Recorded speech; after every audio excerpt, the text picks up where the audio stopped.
بسم الله الرحمن الرحيم. السلام عليكم ورحمة الله وبركاته. اللهم رب اشرح لي صدري ويسر لي أمري واحلل عقدة من لساني يفقهوا قولي. بسم الله الرحمن الرحيم. مع أخبار الكورة النهاردة في مصر، نبدأ مع أول خبر خاص بالنادي الأهلي. الأهلي أتم اتفاقه مع بتروجيت لضم هادي رياض. كشف محمد سلامة وكيل أعمال هادي رياض مدافع نادي بتروجيت عن إتمام النادي الأهلي اتفاقه لضم اللاعب خلال فترة الانتقالات الشتوية الجارية في شهر يناير.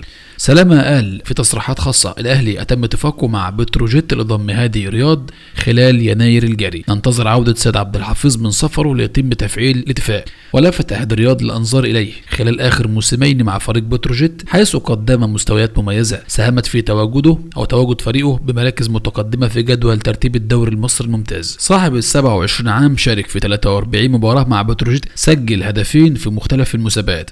انضم هادي رياض إلى نادي بتروجيت في موسم 2021 وكان قادم من صفوف فريق وادي دجلة، واصبح هادي رياض ثالث الصفقات على اعتاب النادي الاهلي بعدما انهى النادي الاهلي اتفاقه ايضا بشأن ضم الثنائي عمرو الجزار مدافع البنك الاهلي ويوسف بالعمري ظهير ايسر نادي الرجاء المغربي. طلبات سيراميكا تعطل صفقة مروان عثمان. مصدر من داخل النادي الاهلي كشف عن تطورات المفاوضات مع فريق سيراميكا كليوباترا للتعاقد مع المهاجم الشاب مروان عثمان في فترة الانتقالات الشتوية في شهر يناير الجاري. المصدر تحدث في تصريحات: الأهلي عرض على سيراميكا إبرام صفقة تبادلية بضم مروان عثمان مقابل انتقال عمر سيد معوض للصفوف الأخير.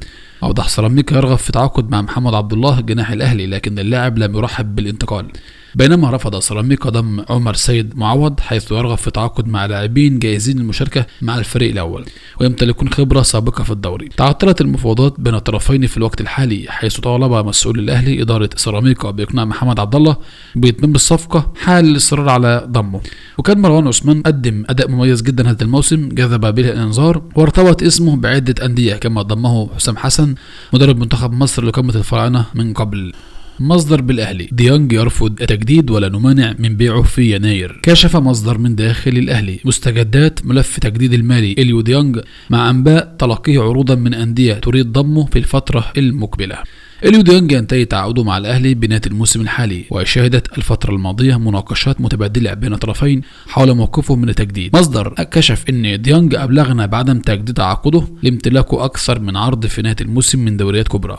وأضاف المصدر إن الأهلي منفتح على بيع ديانج إذا تلقى عرضا رسميا في انتقالات يناير من أجل تحقيق أي استفادة مالية. وتقدر الإشارة إلى أن يسورب كان قد طلب من الأهلي في جلسة سابقة مع كابتن محمود الخطيب رئيس النادي استمرار إليو ديانج على الأقل حتى نهاية الموسم دون النظر إلى موقفه من التجديد. ويعتبر ديانج أحد العناصر الأساسية التي اعتمد عليها مدرب الأهلي قبل انضمامه إلى منتخب مالي للمشاركة في كأس الأمم الأفريقية، والذي من المتوقع ظهوره في تدريبات غدا الأحد. سلوكه داخل وخارج الملعب أزمة تهدد انضمام أحمد عيد للأهلي. تسببت مفاوضات النادي الأهلي لضم أحمد عيد الظهير الأيمن لنادي المصري البورسعيدي ولاعب منتخب مصر في حدوث خلاف واضح داخل أروقة النادي الأهلي خلال فترة الانتقالات الشتوية، بعدما انقسمت الآراء حول جدوى إتمام الصفقة في الوقت الحالي.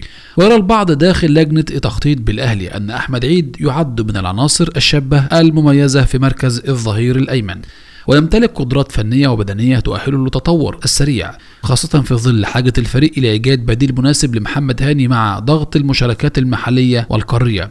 أسباب رفض الأهلي للتعاقد مع أحمد عيد في يناير الجاري.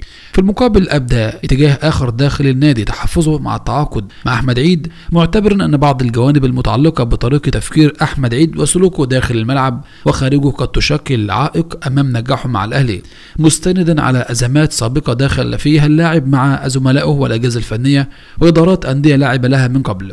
وبسبب هذا الانقسام قررت إدارة الأهلي التريث في حسم الصفقة مع فتح باب البحث عن بدائل أخرى في مركز الظهير الأيمن، على أن يتم اتخاذ القرار النهائي بشأن أحمد عيد بعد دراسة كافة الجوانب الفنية والإدارية بشكل دقيق خلال الأيام المقبلة. لائحة كاف تنقذ نجم الأهلي من الغياب عن أول مباراة في كأس العالم 2026. شهدت الساعات الماضية قرارا رسميا من الاتحاد الأفريقي الكاف بإيقاف نجم النادي الأهلي ومنتخب مصر مروان عطية مباراتين على خلفية ما بدر منه بعد مواجهة نصف نهائي كأس الأمم الأفريقية ضد السنغال، وحرمانه من مواجهة نيجيريا في في لقاء تحديد المركز الثالث، بالإضافة إلى مباراة رسمية أخرى مع الفراعنة.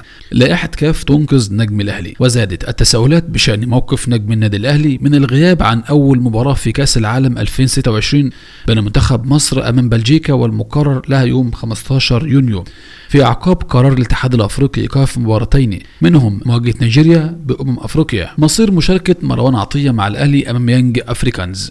وبحسب لائحة كاف فإنه جرى إيقاف مروان عطية عن مباراة نيجيريا بالإضافة لمباراة أخرى رسمية من تنظيم الاتحاد الأفريقي، وسيتم تطبيقها في أول مباراة للفراعنة بتصفيات كأس الأمم الأفريقية المقبلة. كما أن نجم الأهلي سيشارك بصفة طبيعية مع فريقه في مباراته القارية، أولها مواجهة يانج أفريكانز التنزاني في دوري أبطال أفريقيا، والمنتظر أن تقام يوم الجمعة القادم. قائمة الممنوعين. أول رد من الأهلي على عودة أسام أبو علي. رد مسؤول الأهلي على الأنباء المنتشرة حول عودة أسام أبو علي مهاجم الفريق السابق والمحترف حاليا في صفوف نادي كولومبوس كورو الأمريكي. وقال مصدر من داخل لجنة التخطيط بالنادي الأهلي إن هذا الكلام لا أساس له من الصحة، مشيرا إلى أن الأهلي لا يفكر في عودة اللاعب نهائيا في الوقت الحالي، خاصة بعدما حصل عليه الفريق الأمريكي بمقابل مادي كبير. وشدد أن الأهلي لن يفرط في المقابل المادي الذي اتفق عليه مع نادي الأمريكي حتى لو فكر اللاعب في الرحيل أو العودة من جديد للقلعة الحمراء.